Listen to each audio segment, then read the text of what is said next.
I want to have an open discussion with you about the evolution of MGTOW and this man versus bear bullshit. See, when I was a MGTOW content creator, I saw the movement through completely different eyes. It was about separating from the negative while promoting self-improvement, rebuilding trust and connection with oneself. But recently I found myself just absolutely sick and tired of this man versus bear question, and I wanted to know a little bit more about it, where it came from. So I dove into the history of the MGTOW movement, trying to find a few answers, and what I found was incredibly curious. My name is Michael, and some of you know me from my past MGTOW content as the Mellow Fellow, or later on the Shallow Puppet. Now I'm going to put in a shameless plug here. Don't forget to drop me some Shiba Inu. I've got my address below. But men going their own way, or MGTOW, it's gone through noticeable shifts since its roots in the early 2000s. In the early days, 2000 through 2012, the ideological groundwork was set for the movement, built from men's rights forums and the red pill subculture. And the core idea was that men should avoid marriage or traditional relationships in order to protect themselves from perceived unfairness in situations, especially legal situations, such as divorce, custody, and financial risk. As MGTOW started to gain momentum, some feminist groups saw MGTOW as a fringe internet group, often dismissing us as misogynistic conspiracy theorists.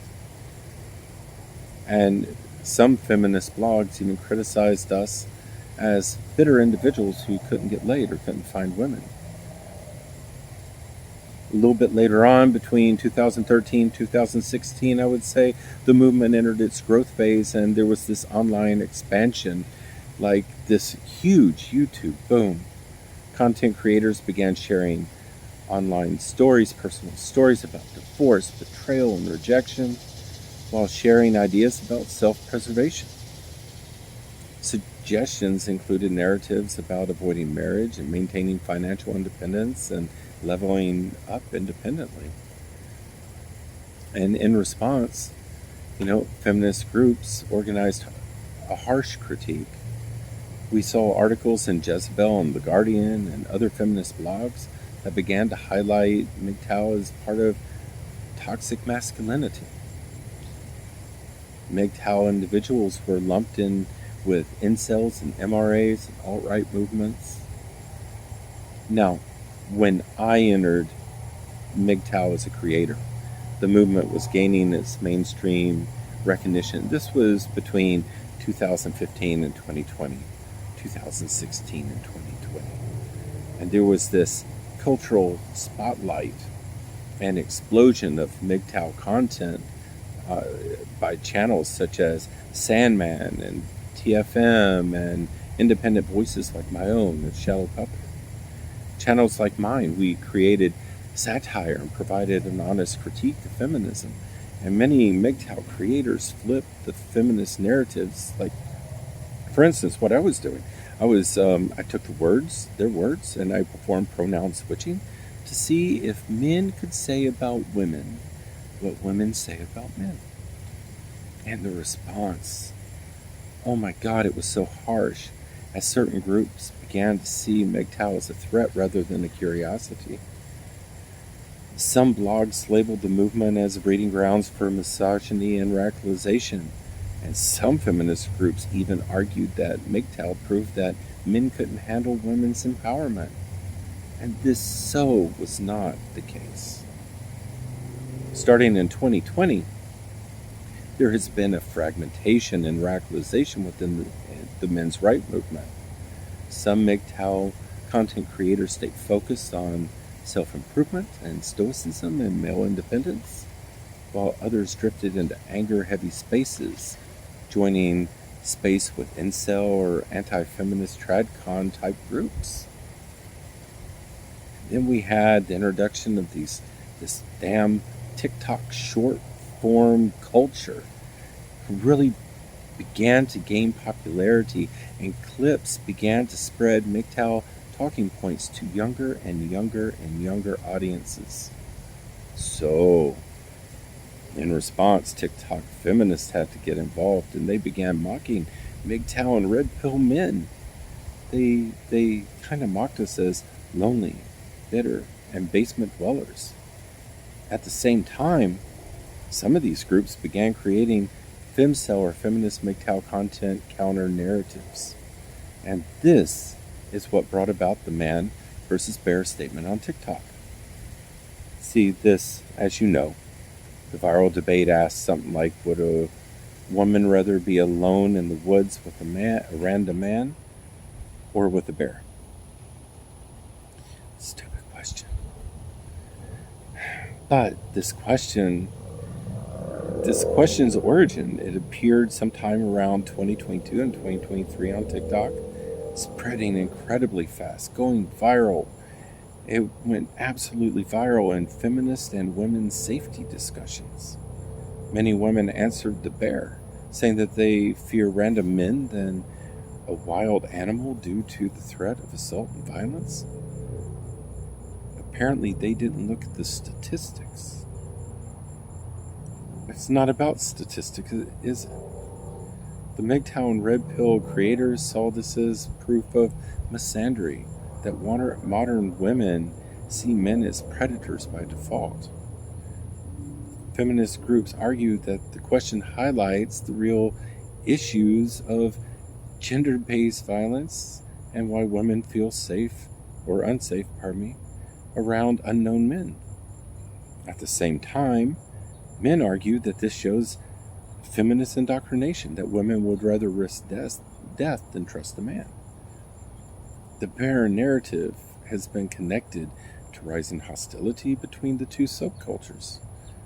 And the polarization of the man versus bear meme is symbolic to the widening mistrust, as women see men as dangerous while men feel women are demonizing men for just existing. Now, let's talk about TikTok's algorithm that is feeding young men manosphere content, while the algorithm is feeding young women feminist and female safety content.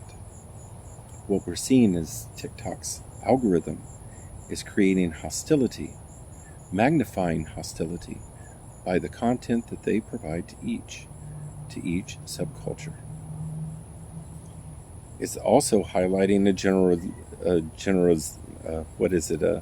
generational split, especially with Gen Z, because Gen Z has higher rates of both feminist activism and manosphere recruitment. And that's based upon what is being pushed by these algorithms. The dialogue is no longer about understanding, but it's about owning the other side. And thus, enter the man versus bear debate. It was an extension, basically, of the same polarization. Women highlight safety fears, and men see demonization, and the cycle of hostility between the sexes, it deepens. And now we're seeing the return of the hitting the wall narrative. This phrase in the manosphere slang, it claims that women, usually around the age of 30, lose their peak attractiveness and desirability and ability to secure high-value partners. The wall is supposed to represent their biology, their fertility decline, their aging, or physical changes, and is used to suggest that women in their 30s have expired in the dating market. It's often contrasted with men who are said to gain value as they age, as long as they build a career, build status, and build financial resources. That's something to think about. See, the term hitting the wall originated during the PUA, or the pickup artist culture, in the early 2000s, and the term circulated in forums where men ranked women based upon their sexual market value. In the MGTOW red pill spaces, sometime between 2010 and 2015, it became shorthand for the idea that women wasted their 20s on casual flings with the bad boys and then hit the wall in their 30s. This is when men suggested that women suddenly began to seek commitment from stable men, at the same men that they ignored earlier in their life, the men that they placed within the friend zone. Younger men use it as a meme or an insult, often dismissing women over 30 as used up, while younger women mock the term as shallow and unrealistic. Feminists, they argue that the term is misogynistic, and it is. They argue that the term reduces women to their fertility or looks while ignoring their emotional maturity, stability, and success, and they're right. The sociological reality is, while fertility does decline as women age, modern women tend to live longer, healthier, and often thrive in their 30s and 40s. For many women, in their 30s, they feel the most confident they have in their life, the most independent. And that makes the term about hitting the wall especially offensive to them, as it denies their reality. Now, there is a connection to hostility, as the wall narrative fuels adversarial framing, like what we saw with the man versus bear narrative. For men in the MGTOW and red pill movements, hitting the wall, it reinforces our bitterness. She didn't want me when she was young and pretty. Now she only wants me for my resources, for my wallet. That's what men see today. But for women, it feels like they're being punished for aging naturally and being blamed for not conforming to male expectations. And thus, this creates that cycle. Men accuse women of deception, like hitting the wall with makeup and filters on social media, not being true with how they really look, and blah, blah, blah. And women accuse men of dehumanizing them and having unrealistic standards. The result is both sides have stopped talking in good faith. There's no communication. Hitting the wall is less about biology and more about resentment, I guess, right? It comes from a place of men feeling overlooked when they were young. They're interpreting women's later interest as opportunism rather than maturity. And it's a mirror of the hurt and the bitterness that they have encountered. Now, the danger is that the narrative and responses strip human beings of dignity and worth by reducing them to age and function, which directly conflicts with spiritual principles of unconditional worth. Now, during my time in the MGTOW movement, I focused upon showing the hypocrisy of perceived equality. I focused upon what she could say versus what he could say. I also used the movement for myself to self-improve. I expressed my bitterness, but at the same time I worked upon improving my worth, focusing upon my work, my mental space, my associations. In 2019, when I lost my channel, I dropped from the movement. I stopped watching the movement. I stopped watching the content, but I continued my personal growth.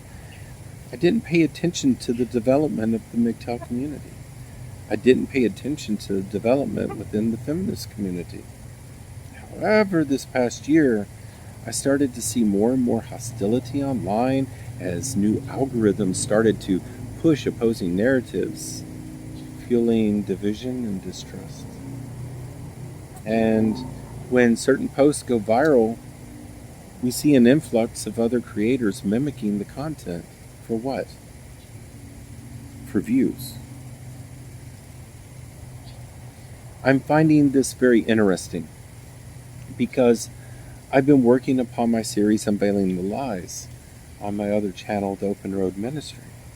And in those videos, I focus upon how certain very powerful groups are purposely dividing the people on multiple fronts.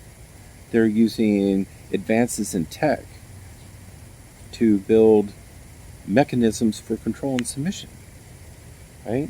And this is very concerning, as I fear that there will be further division between the sexes.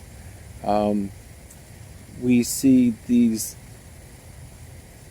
techniques and division being orchestrated by tech bros who are manipulating the content that we see, that we consume each day. How can we have a dialogue and address our differences if we are being manipulated by outside sources, while that we're being fed this hostility and divisive narratives? Right?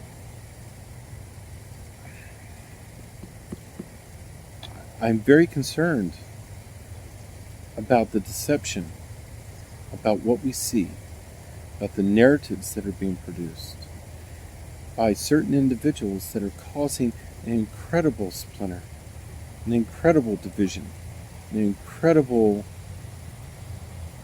promoting hate and division between the sexes. And now no longer is the feminist movement or the MGTOW red pill movement actually movements about improvement, about addressing, our differences.